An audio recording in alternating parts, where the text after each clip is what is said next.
अस्सलाम वालेकुम।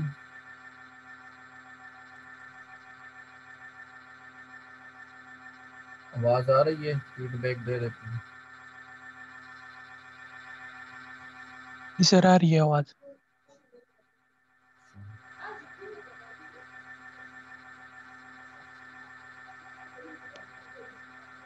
एक मिनट वेट करते कि बाकी लड़के ज्वाइन करें तो स्टार्ट करते हैं।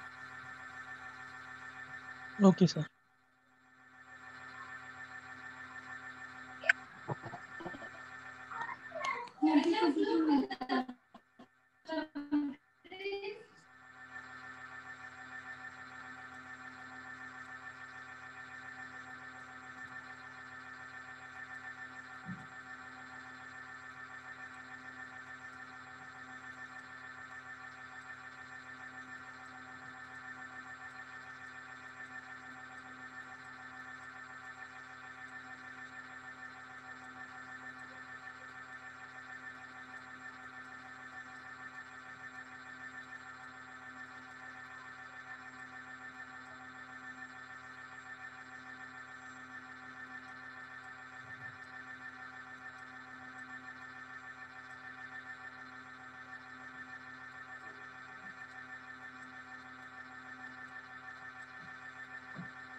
लड़के किधर है यार?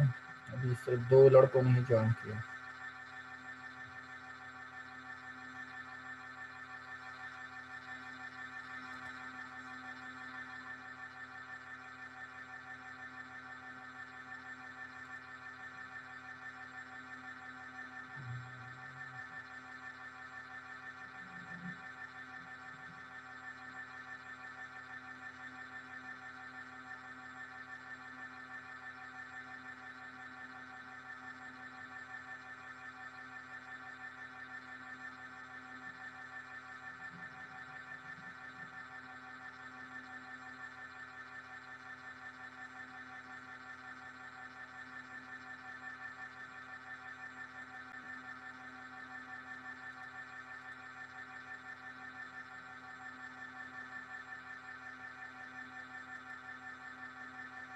हेलो, स्टार्ट कर ले फिर। लड़के तो नहीं आ रहे। वासिफ, ज़मीर और स्टार्ट कर ले सर। चलो स्टार्ट करते स्टार्ट हैं। कर ले सर, कोई भी नहीं आ रहा सर। ठीक है, फिर लास्ट लेक्चर में ना हमने ये आखिर में ना ये यहाँ तक पहुँचे थे। ये सर्किट हम सॉल्व कर रहे थे। ठीक है, इसमें हमने क्या फाइंड करना था? हमने आई टी फाइंड करना था। तो आई टी के लिए आपके पास इक्वेशन में टॉ रिक्वायर्ड होता है। ठीक है, आई नॉट गिवन था, आई जीरो जो होता है, दिस इज आई नॉट। और इनिशियली जो स्टोर करंट है इंडक्टर के अंदर। आई टी का इक्वेशन में आपके पास आई नॉट ई की पावर माइनस टी बाई टॉ होता है। ठीक है, और टॉ इक्वल होता है एल बाई आर के। टॉ इक्वल होता है एल बाई आर के। तो चूंकि मोर देन वन रजिस्टर है तो आर इक्विवेलेंट होगा। अब जब आप आर इक्विवेलेंट फाइंड करते तो आर इक्विवेलेंट हम ओपन टर्मिनल के ऊपर फाइंड करते, चाहे कैपेसिटर का हो चाहे इंडक्टिव सर्किट हो। इंडक्टर हो या कैपेसिटर, उसको ओपन करते हैं। आगे जो सोर्सेज है उनका इफेक्ट जीरो करते हैं, उसके हिसाब से देखते हैं कि रेजिस्टर्स कैसे अपेयर हो रहे हैं। Because of this in dependent current source, dependent voltage source, और ये आपके पास करंट के ऊपर डिपेंड कर रहा है वोल्टेज सोर्स, लेकिन करंट के ऊपर डिपेंड कर रहा है। तो इसको मतलब आप शॉर्ट वगैरह नहीं कर सकते। इसी वजह से हमने फिर क्या किया, ये मेथड वन है। मेथड वन में हमने इस इंडक्टिव ओपन सर्किट के ऊपर, इंडक्टर जब आप ओपन करते इस ओपन टर्मिनल्स के ऊपर उसका इक्विवेलेंट वोल्टेज फाइंड किया। और वो इक्विवेलेंट वोल्टेज हमने थेवेनिन जो टेक्निक्स है उसके थ्रू हमने फाइंड किया। जो हम इसको ना 1 वोल्ट सोर्स से रिप्लेस करते हैं। लास्ट लेक्चर के एंड में हमने ये डिराइव किया हुआ था। उसमें एक बात छोटी सी रह गई थी। एक बंदे ने क्वेश्चन पूछा कि ये जो आपके पास आई नॉट की वैल्यू है ये 3 कैसे आई है ना। ठीक है, तो बेसिकली ये आप इस इक्वेशन को आप इसमें पुट करेंगे, दिस इक्वेशन आई टू आपके पास ये आ गया। इस आई टू की वैल्यू 5/6 इसमें आप पुट कर ले तो ये मैंने साइड के ऊपर सॉल्व किया हुआ है। इसमें आप आई वन कॉमन ले लें, 1 - 5/6 इसका आप एलसीएम ले लेंगे तो आपके पास 11 1/6 आ जाएगा इसका। ठीक है, 1/6, और इस 6 को आप इस साइड पे ले जाए तो आई वन की वैल्यू आती है -3 एम्पेयर। ठीक है, अब I1 की डायरेक्शन जो है ना वो आपके पास एंटी क्लॉकवाइज है, और ये डायरेक्शन मतलब ये डायरेक्शन ऐसे है, और जो I1 आपने फाइंड किया वो ऐसे आ गया, ठीक है। तो सिंपल इसका मतलब ये कि I0 फिर इक्वल हो जाएगा, ये I0 ये ना इस ब्रांच में जो आपके पास करंट फ्लो हो रहा है तो इसका नाम I0 है, तो I0 इक्वल हो जाएगा +3 के, क्योंकि डायरेक्शन आपके पास उल्टी है। तो आर थेवेनिन इक्वल होता है, जो वो जाहिर सी बात है जो थेवेनिन वोल्टेज आपने फाइंड किया और जो थेवेनिन करंट है वो वोल्टेज डिवाइडेड बाय करंट से आपके पास रेजिस्टेंस है, तो वो रेजिस्टेंस बिकॉज ऑफ वो इस ओपन टर्मिनल्स के ऊपर है तो आपके पास उसका RTH होगा, तो RTH हो जाएगा V0 1 वोल्ट है और I0 आपके पास 3 एम्पेयर है, तो यही आपके पास R इक्विवेलेंट आ जाएगा। बस बाकी R इक्विवेलेंट इसमें पुट कर ले, L 1/2 है, 1/2 आपके पास ये 0.5 हेनरी है, तो इसको आप 1/2 लिख सकते हैं। इससे ओवरऑल जो टॉर्क की वैल्यू है वो 3/2 सेकंड आ गया, इसको इसमें पुट कर ले, ये आपके पास IT की वैल्यू आ गई, ठीक है। अब अगला जो स्टेप है, अगला जो मेथड है, मेथड 2 में आप सिंपल क्या करते हैं, वो हम रिप्लेसिंग नहीं करते, हम डायरेक्ट KVL ही लगा रहे हैं। तो ये लूप्स आप ले लें, ये लूप 1 के ऊपर लगाया हुआ है, ठीक है। यहाँ जो आपके पास वोल्टेज होगा वो LdI/dt, तो L की वैल्यू हाफ है और dI/dt this is for inductor, और इस रेजिस्टर के लिए एक साइड से इसमें I1 फ्लो हो रहा है, दूसरी साइड से इसमें I2 है, तो I1 माइनस I2 हो जाएगा। दिस इज लूप 1 के लिए आपके पास ये फाइनल इक्वेशन बन गई, दिस वन, ठीक है। लूप 2 के ऊपर आप KVL अप्लाई करेंगे तो उसमें अगेन ये रजिस्टर्स है, ये इसमें एक स्टेप ज़रा डायरेक्ट है, मतलब ये ऊपर ऐसे होगा ना 2 × I2 माइनस I1 हो जाएगा, ठीक है, और फिर +4I2 हो जाएगा, और फिर ये आपके पास -3I1 हो जाएगा, 3I1 हो जाएगा, बिकॉज ये I जो है ना वो इसी के ऊपर डिपेंड कर रहा है ना, इस यहाँ I लिखा हुआ था सर्किट में, ठीक है, और इस I को आपने I1 नाम दिया हुआ, तो इसको फिर हम I1 लिखेंगे इक्वल टू 0। इस इक्वेशन को ज़रा थोड़ा सा इस 2 को इसके साथ मल्टीप्लाई करेंगे, सॉल्व करेंगे तो आपके पास ये आ जाएगा। यहाँ से ये 2I और 3I से 5I हो जाएगा, -5I। यहाँ से I2 की वैल्यू अगेन 5/6 आया, जो I1 जो कि पिछले उसमें हमने किया था, ठीक है। तो बहरहाल इसमें आप इसको इस इक्वेशन को इसमें सब्स्टिट्यूट कर ले ऊपर वाले में, तो ये इसमें I2 की वैल्यू सिंपल इसमें वो कर ले, आपके पास ये सारा I1 की फॉर्म में आ जाएगा, ठीक है। हमें गरज ये I1 से है, क्योंकि यहाँ जो गेम है वो इस साइड के ऊपर चल रही है, तो हमें इस वाले लूप करंट से जो है ना वो गरज है कि ये हमारे पास आ जाए। ये जो वैल्यू आ जाएगी उसको हम नेगेटिव साइन कर देंगे, बिकॉज ये डायरेक्शन आपके पास ऐसे है और जो I0 की डायरेक्शन है वो ऐसे है, तो 12 इस केस में तो वो सेम ही है, सॉरी इस केस में ये सेम है, ये जो आई है ना ये सेम है, और लूप की डायरेक्शन भी आपने ऐसी ही ली है, तो इसमें सेम वैल्यू होगी। तो यहाँ हम dI/dt हमने I1 फाइंड कर रहे हैं, तो ये dI/dI1/dt ये अपनी जगह, और इसको इक्वेशन के उस साइड पे ले गए, और फिर क्रॉस मल्टीप्लिकेशन की, ये जो I है इसको इक्वेशन के इस साइड पे ले आए, ये जो I है ये पूरा टर्म पहले इक्वेशन के उस साइड पे ले गए, माइनस हो गया जो ये नज़र आ रहा है आपको, ठीक है। फिर इस dt को हम इक्वेशन के इस साइड पे लाए और इस I को इक्वेशन के इस साइड पे लाए, बिकॉज जो डिफरेंशियल I1 है वो इस साइड के ऊपर है कि हम इसका इंटीग्रल ले सकें। अब इसमें I निकालना है, डेरिवेटिव है, तो डेरिवेटिव का उल्टा काम इंटीग्रल है, तो आप इंटीग्रल लोगे, log I1 हो जाएगा। इसमें आपके पास I0 जो आपके पास लिमिट्स लगेंगे I0 से लेकर स्पेसिफिक टाइम t तक, और यहाँ भी टाइम आपके पास 0 से लेकर t तक, तो बहरहाल इसमें आगे स्लाइड में आप देखते हैं अगेन ये इसमें IT माइनस I0 हो जाएगा ना, log of natural log of IT, और फिर इसमें ये फाइनल लिमिट पुट करेंगे तो minus natural log of I0, ठीक है। तो इसको हम फिर इस फॉर्म में लिख सकते हैं, ये जो आगे है इसको आप क्वेश्चन फॉर्म में ऐसे लिख सकते हैं, लॉग के रूल, और अगले में t-0 पुट करेंगे तो t के लिए t आ जाएगा और 0 के लिए वो टर्म 0 हो जाएगा, तो बहरहाल फाइनल टर्म ये 2/3 हो जाएगा, -2/3।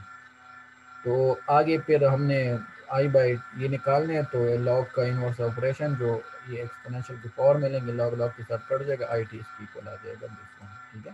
तो ये आपके पास फाइनल आंसर आ गया, I0 की वैल्यू पुट कर देंगे। अब अगला which is the same as method 1, इसमें आप पिछले हमने मेथड में जो सॉल्व किया था वही सेम टू सेम आंसर आ गया। अब अगला वोल्टेज अक्रॉस द इंडक्टर पूछा गया है, तो वोल्टेज आपके पास अक्रॉस द इंडक्टर आपके पास इक्वल होगा LdI/dt। तो आई हमने फाइंड किया, आई की वैल्यू पुट कर दें, और उसका डेरिवेटिव लेंगे। तो जब डेरिवेटिव लेंगे, ये 10 कांस्टेंट है अपनी जगह, एक्सपोनेंशियल का डेरिवेटिव, ये एक्सपोनेंशियल अपनी जगह आ गया, और ये जो ऊपर टर्म है इसका आप डेरिवेटिव लेके मल्टीप्लाई करते हो, तो इसका डेरिवेटिव लेंगे तो वो -2/3 आ जाएगा, वो इसके साथ मल्टीप्लाई होगा। ये 0.5 इंडक्टर की वैल्यू है, ये 10 इनिशियल वैल्यू है करंट की, सॉरी वो डेरिवेटिव से जो ये करंट के साथ ये जो 10 है ना, ठीक है, इसको डेरिवेटिव से हम बाहर लिख सकते हैं कांस्टेंट है। इस एक्सपोनेंशियल टर्म का जब आप डेरिवेटिव लेंगे तो एक्सपोनेंशियल अपनी जगह खुद आ जाएगा। एक्सपोनेंशियल का डेरिवेटिव एक्सपोनेंशियल होता है, और फिर जो ऊपर इसके साथ वेरिएबल के साथ टर्म है -2/3, इसका आप डेरिवेटिव लोगे और डेरिवेटिव में हम इसे मल्टीप्लाई करते हैं, इंटीग्रल में हम डेरिवेटिव लेके उसके ऊपर डिवाइड करते हैं। ये बात वैसे दोबारा बता दें, जैसे की पावर 2x है ना, इसका आप जब डेरिवेटिव लोगे, ठीक है, तो आपके पास डेरिवेटिव आ जाएगा e की पावर 2x, और ये ऊपर वाले टर्म का आप डेरिवेटिव लेते और उसके साथ मल्टीप्लाई करते हो, ठीक है, वो 2x का 2 आ जाएगा। इसी सेम उसका आप अगर इंटीग्रल लेते हो तो आपके पास e की पावर 2x इंटीग्रल आ जाएगा। इस ऊपर वाले टर्म का हम डेरिवेटिव लेंगे, वो 2 आता है, तो उसके ऊपर हम डिवाइड करते हैं, ठीक है, ये जस्ट डिफरेंस होता है। इंटीग्रल में हम डिवाइड करते हैं, डेरिवेटिव में हम उसके साथ उसे मल्टीप्लाई करते हैं। तो बहरहाल ये फाइनल आंसर आपके पास आ गया -10/3 e की पावर माइनस, तो ये बाई। अगला पूछा गया था आई एक्स टी, ठीक है, तो ये सिर्फ एक ही इसमें इसलिए कर रहा है कि आपके पास ये देखे ना, इस ये वैल्यू तो सेम आ गई ना, तो आपने हमने यहाँ तक जो ये वैल्यू हम फाइंड कर रहे हैं, सॉरी ये वाली, ठीक है, ये वाली वैल्यू आपके पास आई टी के आ गई, तो एक मेथड 1 से था, एक मेथड 2 से था। अब आगे जो हमें आई एक्स और आई एक्स बेसिकली फाइंड करने, तो आई एक्स करंट इक्वल होता है, आई एक्स कौन सा था, आई एक्स ये इस ब्रांच में कितना करंट फ्लो हो रहा है, दिस वन, ये तो सेंटर वाली ब्रांच है, सॉरी एक सेकंड, ये वाली ब्रांच जो है ना, दिस वन, ठीक है, ये आई एक्स आपको अगर नजर आ रहा है, ये दिस वन, तो ये आई एक्स इक्वल होगा, अगर यहाँ के वोल्टेज का हमें पता चल जाए, तो उस वोल्टेज को हम इस टू के ऊपर डिवाइड करेंगे तो हमें इस करंट का पता चल जाएगा, ब्रांच करंट का पता चल जाएगा। तो उसके लिए पहले हमने वी फाइंड किया कि वी कितना है, ठीक है, तो ये तीनों ब्रांचेस आपस में पैरेलल में ना, दिस ब्रांच ये सारे पैरेलल में, तो इस ब्रांच के अगर हमें वोल्टेज का पता चल जाएगा, तो इस नोड के ऊपर वोल्टेज सेम है ना, इसको हम 2 के ऊपर डिवाइड करेंगे तो आपके पास आई एक्स की वैल्यू आ जाएगी। तो वी हमने फाइंड कर दिया, ये आ गया। अब इसको 2 के ऊपर डिवाइड कर दो तो ये 10/6 हो जाएगा, 10/6 ये 1.6667 समथिंग आ रहा है, और ये बाकी अपनी जगह। तो ये आपके पास ये प्रॉब्लम का कंप्लीट सोल्यूशन है, ठीक है, समझ आ गई। Yes sir. Yes sir. Sir ये क्वेश्चन क्विज जो है सर, ये एलएमएस पे होगा सर? क्विज एलएमएस के ऊपर अपलोड है, जैसे ही मैं अगला सेशन स्टार्ट कर दूंगा तो आप लोगों ने इस सेशन के ऊपर रहना, ऑनलाइन रहना, और एलएमएस खोल के वो डाउनलोड कर देना, अभी वो हिडन है, ठीक है, मैं उसे अनहाइड कर दूंगा, तो उसे सॉल्व करके आपके पास 20 to 30 मिनट्स होंगे, तो मतलब ओके 20 मिनट सोल्यूशन के लिए, वो जो एडिशनल टाइम है 5 मिनट्स का, वो आपका मतलब उसके इमेज लेने सीक्वेंस में 2 ही पेजेस होंगे मैक्सिमम। मेक श्योर कर दे कि हर एक स्टूडेंट अपना नाम, सेक्शन, और जो आपका वो क्या बोलते C M S I D है, वो लाजमी फ्रंट पेज के ऊपर लिखा करे, चाहे मिड हो, फाइनल हो, असाइनमेंट हो, अपनी पूरी डिटेल पेज के ऊपर, जो जिस पेज के ऊपर आप सॉल्व करोगे ना, ये वाइट पेज होता है, तो इसके फ्रंट पेज के ओके ऊपर सर। लाजिमन अपनी डिटेल लिखा करे, ठीक है। और एक और बात के, ये जो ओके सर। व्हाट्सएप नंबर है ना, काइंडली सबको बता दे कि व्हाट्सएप जब आप लॉग इन करते वो आपसे आपका नाम मांगता है, तो उसमें अपना नाम लिखा करे कि जिस बंदे से फिर मैंने कांटेक्ट करना हो तो फिर मैं उसके व्हाट्सएप से उसे ट्रेस कर सकूँ, ठीक है। आप लोगों ने अजीब अजीब नाम रखे होते हैं, वो आपके वो सही नहीं। अगला ये कि आप ईमेल ऐसे बनाए कि वो ईमेल भी आपके नाम से हो, जैसे वो वासिक नाम है तो वासिक उसमें हो, ये उल्टे सीधे नाम से आप ईमेल भेजते हैं, फिर बंदा कहता है कि पता नहीं कहाँ से ईमेल आया, तो अपने नाम उसमें आपका मेंशन हो। और ये जो पेजेस है ना, इसके ऊपर नंबर लिखा करे कॉर्नर में, ठीक है, ये पेज 1 हो गया। और जब इसका आप इमेज ले, आप अभी से इमेज टू पीडीएफ कन्वर्टर अपने सिस्टम में इंस्टॉल कर दें, तो उसको सीक्वेंस में करना है। अक्सर लड़के मिड फाइनल में भी या असाइनमेंट क्विज़ में भी इसको मतलब पहले सेकंड पेज होता है, फिर थर्ड होता है, फिर 1 होता है, तो ये फिर कहाँ से फिर टीचर चेक करेगा, वो यहाँ से क्वेश्चन स्टार्ट होगा, इसका अगला कोई और जगह होता है।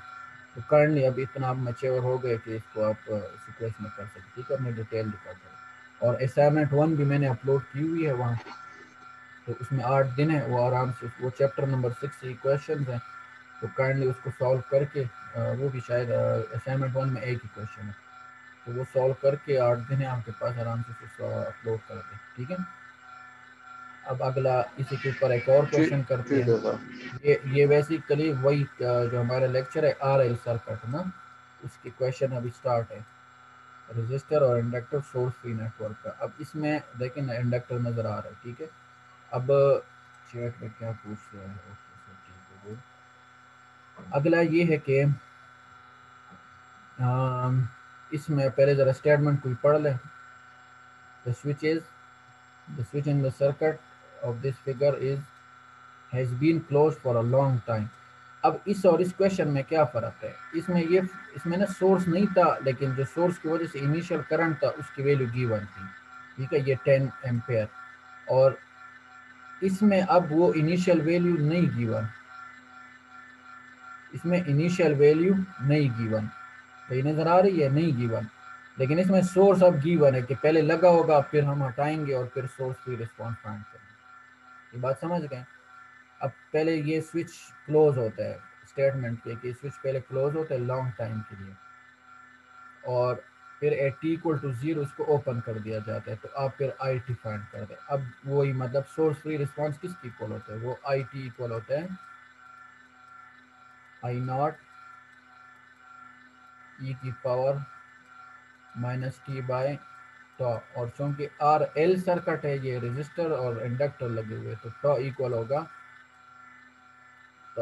होगा किसके, कोई बताए। एक बंदा चला गया। 18 लड़कों में से सिर्फ 5 ऑनलाइन है भाई, अटेंडेंस इसी के ऊपर लगेगी, मैं बार बार बता रहा हूँ जी। सर वो डीएलडी का वो क्विज दे रहे हैं सर। सर सारे डीएलडी का क्विज दे रही हैं। तुम लोग यहाँ क्या कर रहे हो। सर हमने सर कर लिया हमारा ना। तो नहीं है ना। अच्छा आपका हो गया, चले। एक तो चले इसमें हम ये प्रॉब्लम हम सॉल्व कर लेना, बल्कि अभी ही डिस्कस करते, क्योंकि वो लड़के आ जाएंगे, ये उनके सामने सॉल्व करेंगे। मुझे टाइमिंग का बता दे, आपके एलएमएस के ऊपर वैसे टाइमिंग जो अभी आ रही है ना, वो 11:10 है, 11:10 से लेकर 12:20 तक सीएमएस के ऊपर, ठीक है। वैसे ये तो क्लास आपके पास 1.5 आवर का होता है ना, वो तो वहाँ रूम्स के वजह से ज़रा टाइम कम रखा गया था, ठीक है, 20-20 मिनट। अब तो ऑनलाइन, अब तो वो रूम्स का इशू नहीं है, क्लास अब 1.5 घंटे ही होगी, हमने 2 सेशन लेने हैं हर क्लास में। तो अब मुझे टाइम बता, आपकी सुबह लैब हुई है। किस चीज की सर, ईएनए की सर। वो उसकी जो मैडम उसमें, ये 3rd सेमेस्टर वाले हो ना, मैं 3rd वाले से बात कर रहा हूँ, क्योंकि इस कोर्स में अगर अच्छा जी ये बाकी सर। कोई ये सर, सर बाकी नहीं कोई हुई। वो वो ले हो गई लीजिए। मतलब 2:30 के बाद होगी, 2 बजे होगी। तो मतलब तो वो सुबह का टाइम आपके पास अवेलेबल है ना। Yes sir. अगर मैडम 8 से 10 रेगुलर अवेलेबल था पर मैडम ने नहीं ली। मैडम नहीं, कह रही हैं वो मैडम हर रोज क्लास के इसके, बाद क्लास है ना, 1-1:30 बजे क्लास है मैडम की, तो क्लास लेने के बाद फिर लैब भी साथ इकट्ठी ले लेंगी मैडम। अच्छा, तो ये तो गुड हो गया ना, तो फिर इस दिन आपके पास मतलब 8 से 10 का स्लॉट अवेलेबल है ना, ऐसा है। यस सर, हो सकता है। तो फिर बेस्ट सर। तो फिर हम अपनी क्लास ना इसी दिन 8:30 से लेकर 10 तक लिया करेंगे, और 10 फिर आपकी क्या है, डीएलडी है, ये फाइनल कर दूं, 10 से सर ऑनवर्ड अभी नहीं, कंफर्म नहीं है वो। अगर मैं आपको थोड़ी देर बाद बताऊंगा, जब वो मैम की क्लास होगी ना, तो उनसे कंफर्म करके टाइम स्लॉट होगा कि नहीं। मैं मैडम से पूछ लूं। ये सर आप पूछ सकते हैं। चले मैं ज़रा अभी पूछता हूँ, ये अभी डिसाइड कर दे, क्योंकि हमने सारे क्लासेस ऑनलाइन लेने हैं ना। जी सर। सर ये लैब कब होगी? लैब फ्राइडे को 10 ईएनए बजे की सर। ये नहीं कि लैब फ्राइडे को। Okay sir. और सर ये मिड कैंसिल हो गए? नहीं, सर और सारे टीचर्स कह रहे हैं कि मिड कैंसिल हो गए, फाइनल बस सिर्फ फाइनल होगा। तो ये मुझे नहीं पता। Okay sir.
Hello hello. जी सर। अच्छा मैडम से मेरी बात हुई है, ठीक है, वो जी सर। चूंकि लैब्स तो रिकॉर्डिंग होगी ना, जी ये सर। स्क्रीन नज़र आ रहा है आप लोगों को? जी सर। ठीक है, तो ये डेट फाइनल हो गई है, ठीक है। वो कह रहे हैं कि वो अपने क्लास के साथ ही, उनकी क्लास कोई 2 बजे के ऑनवर्ड है ना, पता नहीं 2 या 1 बजे, ओके वट सर। एवर, ठीक है। तो वो 1 से ऑनवर्ड पहले क्लास लेंगे, फिर लैब जो भी आपके वो रिकॉर्डिंग अपलोड करती है या वो ऑनलाइन लेती है, तो बहरहाल वो तो रिकॉर्डिंग ही अपलोड होगी क्योंकि उनका हार्डवेयर बेस्ड है ना। हमारा तो हमारे पहले 8 ओके लैब जो सर। है ना वो पी स्पाइस के ऊपर है, तो वो तो हम ऑनलाइन ले सकते हैं। फिर जो हार्डवेयर पार्ट स्टार्ट होगा उसके ओके लिए यस सर। फिर सर। मैं उधर यूनिवर्सिटी आऊँगा, रिकॉर्ड करके फिर आपको रिकॉर्डिंग अपलोड करूँगा, ओके सर। ठीक ओके है। सर। अच्छा और अब फ्राइडे आगे, को होगी ना सर? नहीं लैब तो मेरी वेनेसडे को, फ्राइडे को वेनेसडे होगी। को। क्लास अब ये मैं सर लैब ओके। फ्राइडे को होगी, ये मंडे क्लास वाली वेडनेसडे को होगी। मंडे वाली क्लास जो है ना ओके वो सर। 10 से 11:30 है, ठीक है। और ये वेडनेसडे यस वाली सर। क्लास 8:30 से ओके। 10 तक है, 10। ठीक है इंशाल्लाह। अब क्या करें, ये तो 6 लड़के हैं अभी तक, जवाद हुसैन है, वासिफ ज़मीर है, खाकान आरिफ है। सर ग्रुप में मैसेज करें, सबका हो गया क्विज। मैं मैसेज कर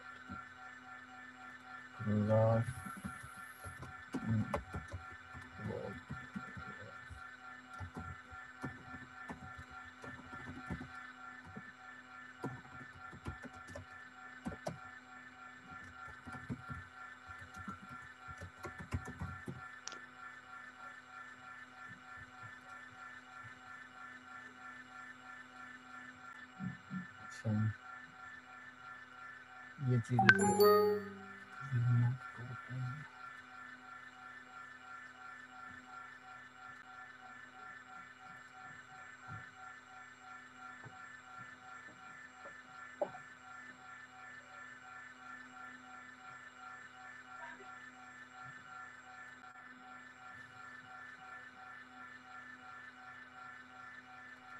ऐसे फजूल टाइम वेस्ट हो रहा है ना। चलो ये फिर वो लड़के रिकॉर्डिंग ही देख ले।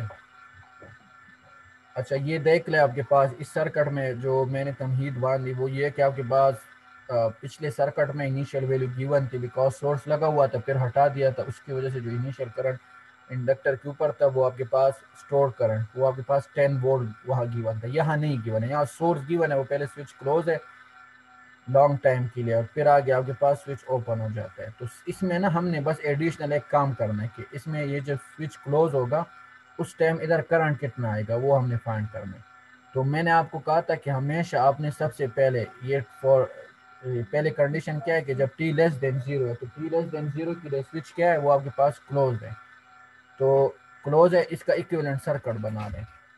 तो इसका equivalent circuit for t less than zero, equivalent circuit के लिए मतलब ये स्विच यहाँ क्लोज है। तो मुझे बताया कि इंडक्टर का बिहेवियर वोल्टेज के लिए क्या होता है डीसी के लिए?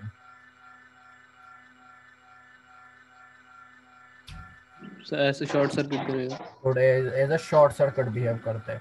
ये बीच वाला रजिस्टर आपको कहीं नजर आ रहा है, ये 16 ओम वाला, ये इक्विवेलेंट सर्किट बना हुआ है ना, ये 2 ओम यस अपनी सर। जगह 4 ओम, तो ये 16 ओम कहाँ चला गया?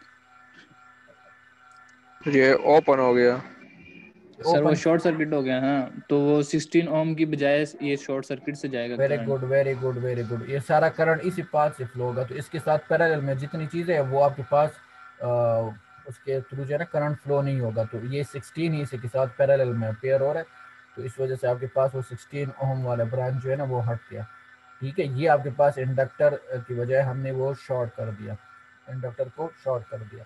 अब आप देखें कि अब और ये काम हम क्यों कर रहे हैं, ये काम हम इसलिए कर रहे हैं कि हम इस पाथ में ना करंट फाइंड कर लें, इस इंडक्टर वाले पाथ में कितना करंट फ्लो हो रहा है, वही हमारे पास फिर आई नॉट होगा, ठीक है, आई जीरो या कैपिटल आई नॉट होगा।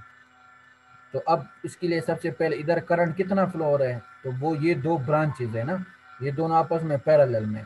उससे पहले हमें अगर इस करंट का पता चल जाए कि यहाँ टोटल करंट कितना आ रहा है, वही करंट फिर इस ब्रांच में आपके पास जो है ना वो डिवाइड हो रहा है। तो हमें इस 4 वाली ओम वाली ब्रांच से कंसर्न है क्योंकि यही आपके पास आगे जाके इंडक्टर में फ्लो होगा। तो सबसे पहले हमने क्या करना है, टोटल करंट फाइंड करना है। तो टोटल करंट फाइंड करने के लिए हमें पहले टोटल रेजिस्टेंस फाइंड करना है, ठीक है।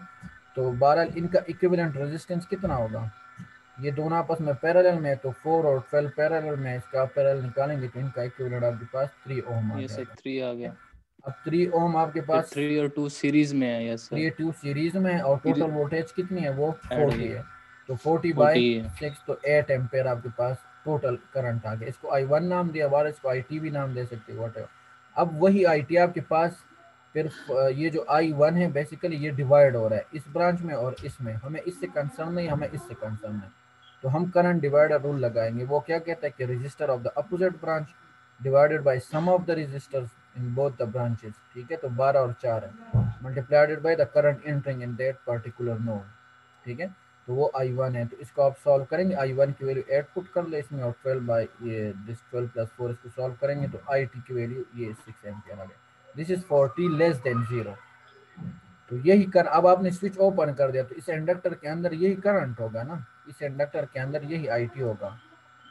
तो अगला यही जो I0 है, मतलब 40 लेस देन 0 के लिए जो I0 है बेसिकली वो ये 0 प्लस और 0 माइनस का मतलब ये होता है कि उस पर्टिकुलर टाइम से थोड़ा सा, अगर इसके ऊपर प्लस है तो इसका मतलब है 0 से थोड़ा सा बाद में, और 0 के ऊपर माइनस है तो इसका मतलब है 0 से थोड़ा सा कम। तो हमने ये चैप्टर नंबर 6 में पढ़ा था कि आपके पास जो करंट थ्रू द इंडक्टर है कैन नॉट चेंज इंस्टेंटेनियसली, एकदम नहीं वो चेंज होता। मतलब 10 है तो 10 से अब एकदम 0 के ऊपर नहीं आएगा, वो बाद में भी 0 से थोड़े से टाइम बाद भी वो 10 ही रहेगा, ठीक है। तो बेसिकली जो I0 की वैल्यू आ गई वो 6 एम्पेयर आ गई। दिस इज बेसिकली I0 या I0 इनिशियली आप इंडक्टर के ऊपर ये वैल्यू है। ये जो इस साइड के ऊपर हमने ये जितना प्रोसेस किया लेफ्ट साइड के ऊपर, ये हमने I0 जो इक्वेशन में I0 है वो फाइंड करने के लिए किया। अब अगला क्या है कि जब t ग्रेटर देन 0 के लिए ये स्विच क्या हो जाता है, ओपन हो जाता है।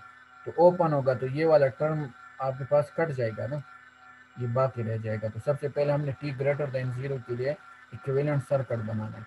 तो ये this is for t greater than 0, ये इक्विवेलेंट सर्किट आ गया।